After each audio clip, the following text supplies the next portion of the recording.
Hello, welcome. This is Blockchain Bloom, the blockchain educator. I'm at Lepink, and in today's video, I'm going to talk about that Fidelity is saying that those countries who securing Bitcoin, they will be better off than those who are not in the future.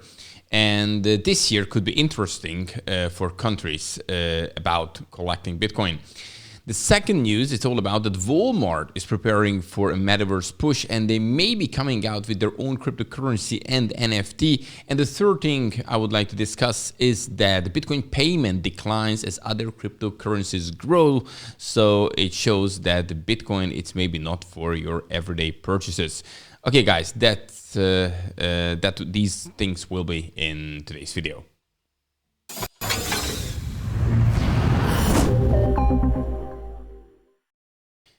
And if you would like to get the daily fresh cryptocurrency and blockchain news, the only thing you have to do is subscribe to this YouTube channel, Blockchain Bloom, and then you will get these information as I'm putting these videos here every weekday. So guys, keep up to date. It's very, very important in this industry. Also, check out the links under the video, many useful links you can save money with. For instance, when you register to different kind of centralized exchanges, or you can order with those links your hardware wallet and so on and so forth. Also a free course how to start to invest in Bitcoin and other cryptocurrencies. And when we check out the present price of the top cryptocurrencies, we can see that Bitcoin is right now at $42,818 kind of going sideways recently. Ethereum, about the same movements, 3,276. When we're looking at the last 24 hours and looking at the winners, we see that Cardano actually coming up now. Look, in a week, 31% up and 12% up in 24 hours. OKB 7% and Monero coming up 6%. Let's check out the losers. Wonderland is going down 23%. Pocket Network is 6% and Cadena 4% at the present. Okay, and it's time to look at the candlestick chart. This is the weekly chart on Bitcoin, and what I would like to point out that we have here this EMA weekly EMA ribbon, and actually we closed this week under the ribbon, which obviously makes us bearish also on the weekly time frame. At least this could be potentially beginning of a bearish period. So we have to see how this second candle now will look like, but this one actually it's under it, and which means even with these when looking at these levels, you know, we've had higher highs and higher lows so far, but now with this candle, obviously, we made another one under it, as you can see, just before it. So this is not really good. This is not what you want to see when you're looking at technical analysis. And, well, when we're looking at the this trend line I drew here, I might can switch off the ribbon. So basically, you can see here, I just put this here on the 4-hour one so you can better see what's happening here. So this trend line, we have to kind of break it. The support zone is still around this, 41,000-ish. This is a very, very strong one. But when we break it, then we can go further down. 38 could be the next, and then even to the 30s. Because we broke the weekly trend, so now we bearish also on weekly, not just on the daily. And look, what's happening here, it was the breakdown, then we went a bit sideways, there was a little bit hope, and then sideways and broke down. Then we're going sideways, here up a little bit hope, big down, and then let's see which will be the move. Sooner or later, we cannot go down forever, right? Especially not in this speed, because then even this year we're going to reach zero. So sooner or later, there will be a breakout, but we could see potentially the price going sideways for a while, or even the chance to go down it's there, obviously. But so far, so good. So far, we're holding this very strong level, which is important because this could hold. I'm not saying it's a guarantee, but it's a strong one, so it could hold. It could be the bottom.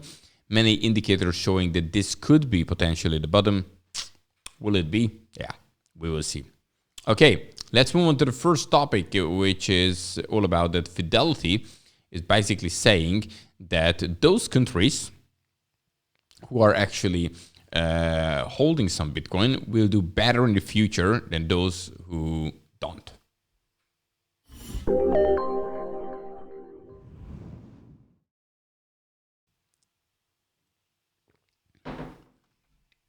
So according to Fidelity, and here's the article, countries that secure some Bitcoin today will be better off than their peers. So even if countries doesn't agree with the fundamentals of Bitcoin, they will be forced to acquire some as form of insurance, Fidelity wrote in its recent report. Okay, now I have to zoom in to see it better, actually for you as well. Okay, so why 2020 and 2021 are considered the year of Bitcoin institutional adoption? In a new report, Fidelity Digital Asset wrote that 2022, so basically this year, might be the era of adoption of Bitcoin by sovereigns. So even though many countries around the world are taking a strict approach to regulating crypto, Fidelity doesn't believe that outright bans are on the table. So probably not the majority of the countries won't put strict bans, those who ban Bitcoin and crypto totally in the country. An outright ban will be difficult to achieve at best, and if successful, will lead to a significant loss of wealth and opportunity. It's also in the report. So those countries who totally ban crypto can miss out this kind of amazing gains, what we can see in crypto, and they will just lose their opportunity, which might never come back. So at an institutional level, Fidelity Digital Asset Institution Investor Survey found that 71% of US and European institutional investors surveyed intend to allocate to digital assets in the future. So 71% from the representatives in US and in the European Union, at least in Europe, saying that they will allocate in digital assets in the future. So in many cases, it shows that this could be the future. We are living in a digital world, and cryptocurrency fits perfectly in it. So yeah, interesting, but something to think about. Right. The second thing is the retail giant Walmart is thinking probably to come out with its own cryptocurrency or even own NFT.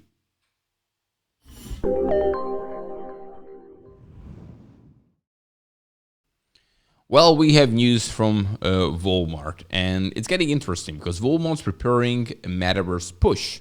The retail giant may also planning to create its own cryptocurrency and NFTs.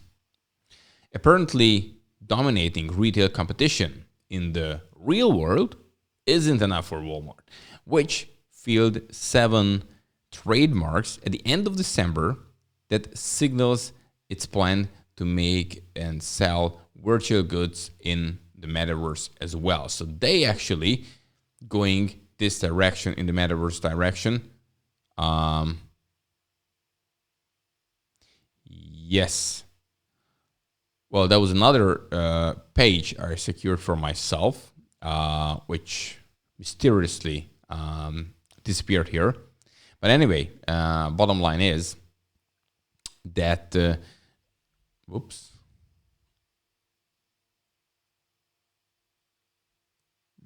Okay. Well, internet is doing something here interesting. Right. So it looks like that Walmart is heading also in this direction. And guess what? If they coming out with their own cryptocurrency, or saying it differently, they coming out also with their own NFTs, they joining the metaverse. Guess what?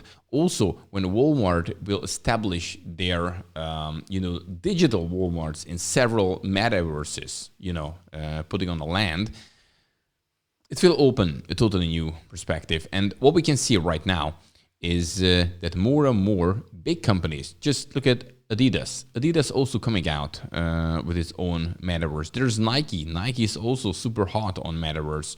Now we have seen that Walmart is making its moves in this direction. And this means that this area is definitely hot. And we're not talking about little companies taking a tiny risk. No, we're talking about big brands, big names. And when they officially admit that they're going in this direction, it's definitely they have done their homework and they believe in this future. So I think because of this, also crypto could have a very, very interesting year and of course a bright future. Right. And now let's move on to the third topic. It's all about that Bitcoin payments decline as other cryptocurrencies grow.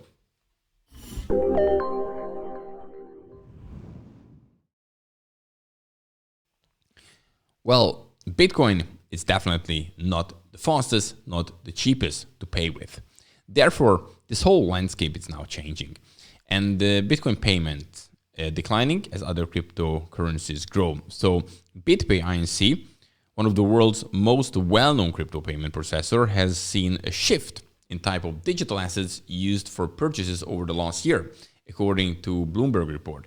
According to BitPay, Bitcoin usage at the business that use its payment system fell last year to about 65% of proceeds transactions, down from 92 in 2020. Along with this change, Ether represented 50% of all transactions, whereas other currencies like Litecoin and Dash have increased their portion. So basically, these guys coming up when it comes to more transactions. Businesses have started using stablecoins, businesses, more frequently for cross-border payments since November, when crypto values had been going down. Consumers have also begun to use stablecoins because their value is constant, resulting in less risk in the notoriously volatile cryptocurrency market, according to the report. Trend suggests that individuals are holding Bitcoin rather than spending it. Bitcoin prices increased 60% in 2021, regardless of the fourth quarter volatility. Bottom line, Bitcoin is getting more and more valuable and people don't really want to spend it, especially because it's not just its value, holding value, but also because a Bitcoin transaction, it's way too slow nowadays and way too expensive. If you looking at other networks, you can have this transaction much faster and much cheaper, and then whatever you want, you can still, change back everything to Bitcoin if you wish.